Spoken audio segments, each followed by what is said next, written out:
By the end of this video, you'll see why trying to feel completely sure before making a decision can keep you stuck, and what begins to change when you allow clarity to develop as you go.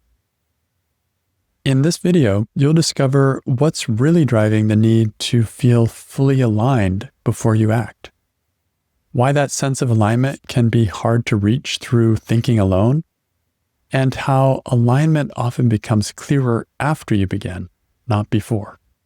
Have you ever gotten stuck trying to make a decision?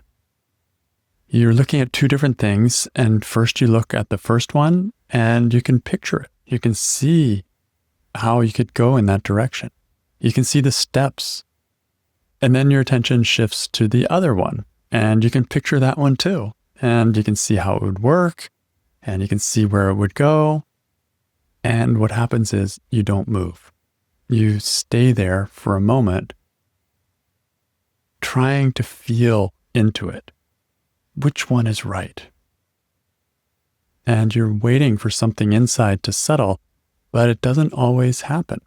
And so you may find yourself checking again, first one, then the second, and then you can end up sitting there for a long time, not starting, not choosing, because you're waiting for one of them to feel like the right move.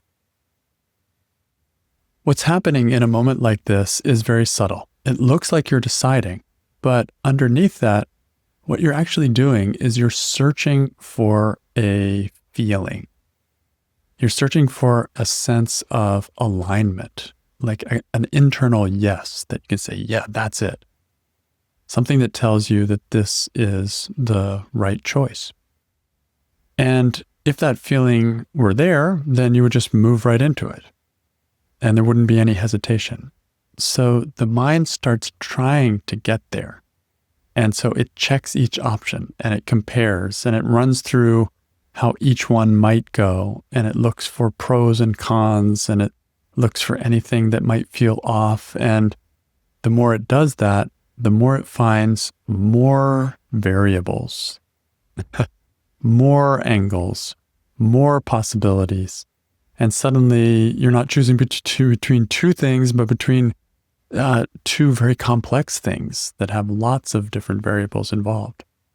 And instead of getting closer to a decision, it keeps the process actually going. This process can go on infinitely, because that's what the mind does. The mind compares. That's what the intellect does. It compares, and it finds differences between the different options, and it finds more and more distinguishing points. And then And this just can go on and on and on, just dividing and dividing and dividing and getting more and more into the weeds as we go.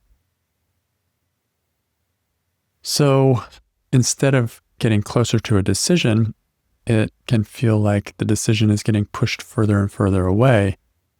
And it's like you're trying to arrive at a feeling that thinking alone can't quite produce. That's the problem, using the mind to make a decision when it can't always produce the feeling that you're looking for. So why does this affect highly sensitive people more than others? I think this is hard for everyone. Making decisions is never, well, not never, but it's often not an easy thing. But as a highly sensitive person, we take in and analyze and look at more variables than other people. That is our nature, and we're built that way for a reason. We notice detail, we process things deeply, and we're good analysts, actually. So when we make a decision, we have as much information about that as possible, and we are weighing pros and cons, and we're trying to find the way forward as a result. So we look for what something might actually feel like before it even happens. And this is our strength. We're good at projecting and imagining and predicting and avoiding possible problems. This is really a superpower of being an HSP, but it can make decisions just a little bit slower. And so that's also natural. You have to build in more time when you're an HSP for making decisions. because there is this natural comparing process that takes place. But that doesn't mean that it has to be infinite. It doesn't mean that we have to get stuck. Just because we see more nuance, just because we're comparing more variables, doesn't mean we have to get completely stuck in the decision-making process, which is something that can happen to us. We can get overwhelmed and just bogged down in the decision-making process. And it doesn't have to be that way. What we're looking for when we're trying to make that decision is a clear sense of alignment. And we're looking for a way that is like, absolutely, we're like, yeah, that's it. And it's an ease feeling and it's like a clarity feeling. But the problem is, not all decisions, even when you research them thoroughly, provide that kind of feeling, provide that kind of clarity. You may not have enough information, or you may still be unsure. And that makes it sometimes hard when you can't reach that feeling. And so what can happen is you start looping and you start checking one option, then check the other, and then you look, waiting for something to settle, and you think a bit more about it, and then you notice something new, and then you feel less certain, and then you go back again. And this can go on and on for quite a time, because each pass through that loop feels like, okay, I'm working my way towards the solution, I'm getting closer, but the clarity you're looking for doesn't always arrive. So how do we do this differently? How can we approach a decision so that we can honor the HSP trait of taking our time and being thorough and looking at all the variables, but we can also not get caught in the loop where it doesn't go anywhere? One place to begin is with feeling what it's like when you're in this decision-making process. Often, if you notice, there's a kind of frustration there, a kind of feeling of being stuck, like you should be able to decide, but something isn't landing. And it's sometimes easy to move straight past that and try to solve it, to just be like, come on, the problem is with my lack of clarity, we need to research some more, and you can end up ignoring that frustrated feeling that is internal while you're making that decision.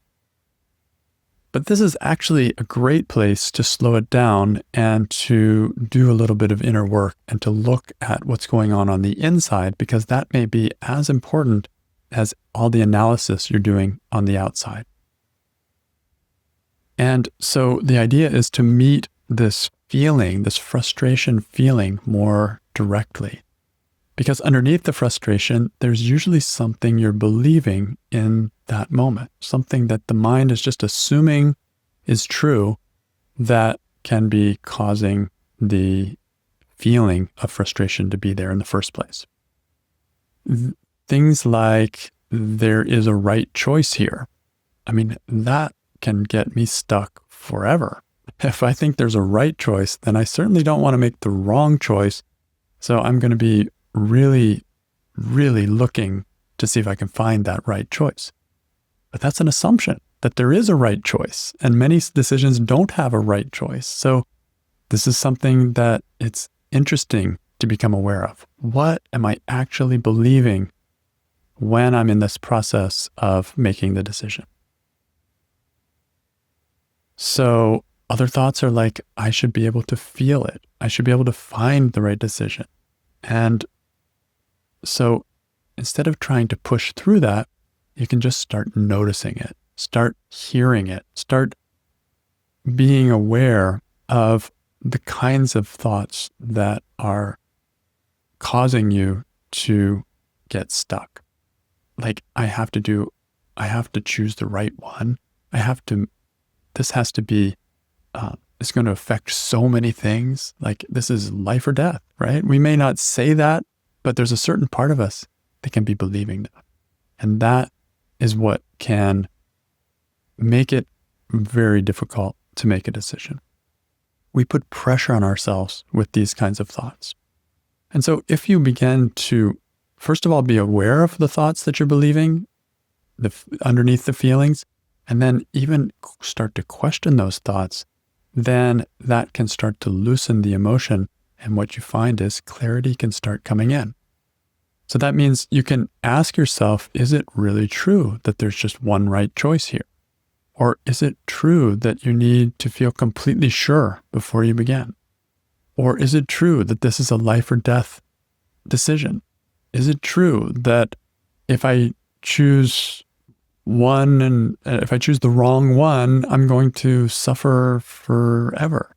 Is it true that it's irreversible? Like, these are the kinds of things you can begin to question and loosen up the emotion that is blocking the decision-making process. Just sitting with these kinds of questions without trying to force an answer can already start to open things up. Because what often begins to shift is not the decision itself, but your relationship to it. One thought I've questioned myself is, I need to make a decision. And to find that is not absolutely true takes so much pressure off of that deciding, the decision making, and allows me to explore in a much more carefree way. And then the pressure softens, and the sense that you have to get it exactly right begins to loosen. And from there, something else becomes possible. You can begin to move, even sometimes without that perfect sense of alignment. Alignment is an ideal, and it's something that I really try to find. I look for alignment. I try to find where my feelings are matching my actions. And I think all HSPs do. This is something that's important to us. But keep in mind that this is an ideal and that you may not always be able to live up to that ideal.